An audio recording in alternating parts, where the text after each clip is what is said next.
સાબરકાંઠા હિંમતનગરમાં છેલ્લા કેટલાય વર્ષોથી ન્યાય સંકુલની માંગ હતી, જે આજે પૂર્ણ થઈ છે। હાઈકોર્ટના ચીફ જસ્ટિસ સહિત ગુજરાતના નાયબ મુખ્યમંત્રીની વર્ચ્યુઅલ ઉપસ્થિતિમાં હિંમતનગર ન્યાય સંકુલ ખુલ્લું મુકાયું છે। આ સંકુલ 74 કરોડના ખર્ચે બનાવવામાં આવ્યું છે, જેમાં એક સાથે 18 જેટલી કોર્ટો ચાલશે, જેનાથી સાબરકાંઠાના કેટલાય લોકોને પાયારૂપ સુવિધાનો લાભ મળશે। સાથોસાથ ન્યાય પ્રણાલીમાં પણ ઝડપ આવશે। સાબરકાંઠાના હિંમતનગરમાં આજે 74 કરોડના ખર્ચે નવીન કોર્ટ સંકુલ બનાવવામાં આવ્યું છે, જેમાં એક સાથે 18 જેટલી વિવિધ કોર્ટ ચાલશે, જેમાં 4 માળના આઇકોનિક બિલ્ડિંગમાં નાના બાળકો માટે ઘોડિયાઘર સહિત વિશાળ પુસ્તકાલય બનાવાયું છે, તેમજ વિશાળ વિડીયો કોન્ફરન્સ રૂમ બનાવ્યો છે, જેનાથી હવે જેલના કેદીઓને કોર્ટરૂમ સુધી પહોંચવાના સમયમાં ઘટાડો આવશે। આ તબક્કે ગુજરાતના નાયબ મુખ્યમંત્રી હર્ષ સંઘવી કોર્ટ સંકુલના લોકાર્પણ પ્રસંગે વર્ચ્યુઅલ જોડાયા। તેમણે પોસ્કો સહિત ડ્રગ્સના કેસ મુદ્દે વકીલોથી સહકારની અપીલ કરી। જોકે આ કોર્ટ સંકુલના લોકાર્પણથી સાબરકાંઠા જિલ્લામાં વ્યાપક ફાયદો થશે, તેમજ ન્યાય પ્રણાલીમાં પણ હવે ઝડપ આવશે તે નક્કી છે। જોકે હિંમતનગરમાં આજે ન્યાય સંકુલના લોકાર્પણથી આવનાર સમયમાં સાબરકાંઠા સહિત ગુજરાત તેમજ રાજસ્થાન સરહદના લોકોને વ્યાપક ફાયદો થશે તે નક્કી છે। ત્યારે આવનાર સમયમાં ન્યાયાલયની પ્રક્રિયામાં સુધારો આવશે તે નક્કી છે।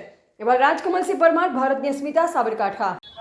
આજે 5મી જૂન વિશ્વ પર્યાવરણ દિવસના ઐતિહાસિક દિવસે સાબરકાંઠા જિલ્લા ન્યાયાલય અને સત્ર ન્યાયાલયનું ઓપનિંગ થયું છે, અનાવરણ થયું છે। આનાથી સામાન્ય નાગરિકોને બહુ મોટો લાભ મળશે। આ બિલ્ડિંગ જે છે એ અદ્યતન સુવિધાવાળી છે, આઇકોનિક છે, અને તેનાથી સામાન્ય નાગરિકજનોને જે અલગ અલગ જગ્યાએ જવું પડતું એની જગ્યાએ એક જ જગ્યાએ સેવા મળશે।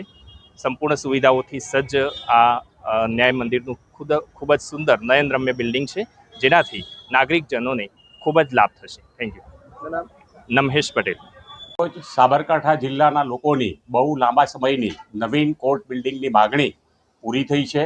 એનું આજે વિધિવત ઉદ્ઘાટન થયેલું છે, અને માનનીય હાઈકોર્ટના ન્યાયાધીશશ્રી તથા આપણા વન પર્યાવરણ મંત્રીશ્રીની ઉપસ્થિતિમાં તથા અન્ય ન્યાયાધીશશ્રીઓની ઉપસ્થિતિ અને મોટી સંખ્યામાં તમામ વકીલોની ઉપસ્થિતિમાં આજનું આ જે કાર્યક્રમ જે છે એનાથી આ બિલ્ડિંગને હવે કાર્યરત થયું છે।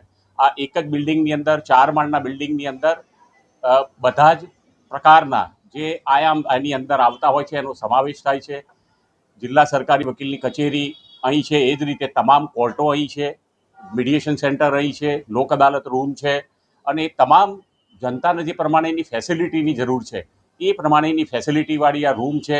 અહીંયા વિકલાંગો માટેની અલગ વ્યવસ્થા છે, ઘોડિયાઘર છે, મહિલાઓ માટેનો બાર રૂમ અલગ છે, દરેક ફ્લોર ઉપર સેશન્સ કોર્ટમાં પ્રેક્ટિસ કરતા વકીલોનો બાર રૂમ અલગ છે। એ જ રીતે નીચે પણ જે વકીલો ટ્રાયલ કોર્ટમાં પ્રેક્ટિસ કરે છે એમની પણ બાર રૂમ જે છે અલગ છે, અને અહીંયા નીચે અંડરગ્રાઉન્ડ સારામાં સારી પાર્કિંગની સુવિધા છે। અને આ નવીન બિલ્ડિંગ આપણા જિલ્લાના એક તમામ નાગરિકો માટે મહત્ત્વનું એક જ જગ્યાએ એમને ન્યાય માટે આવવું પડે એના માટેનું આ કેન્દ્ર સાબિત થશે। કારણ કે અત્યાર સુધી 2 જગ્યાએ અલગ અલગ જગ્યાએ અદાલત ચાલતી હતી, ફેમિલી કોર્ટ પણ અલગ હતી, હવે ફેમિલી કોર્ટ પણ અત્રે જ છે, જેથી દરેક નાગરિક માટે આ એક સુવિધાજન્ય બિલ્ડિંગ ખુલ્લું મુકાયું છે। અને સરકારશ્રીએ આ જે બિલ્ડિંગ બનાવ્યું છે એ માટે સરકારનો પ્રજા જેટલો પણ આભાર માને એટલો ઓછો છે। Thank you.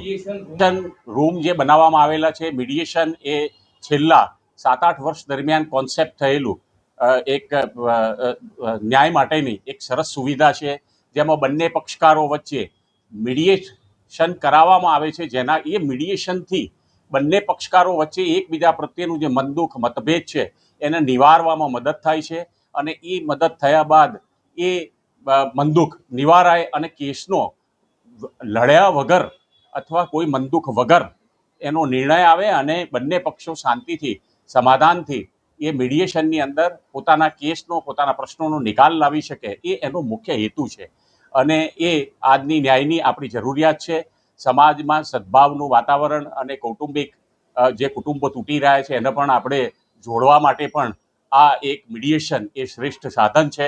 અને મીડિયેશનથી આપણે આપણા સમાજને, આપણા દેશને અને આપણા દેશની અંદર એકબીજા સાથે કોઈને પણ જે કંઈ મનદુખ હોય એને નિવારવામાં મદદરૂપ થઈ શકીએ છીએ, જેથી મીડિયેશન પણ અત્રે અગત્યનું છે।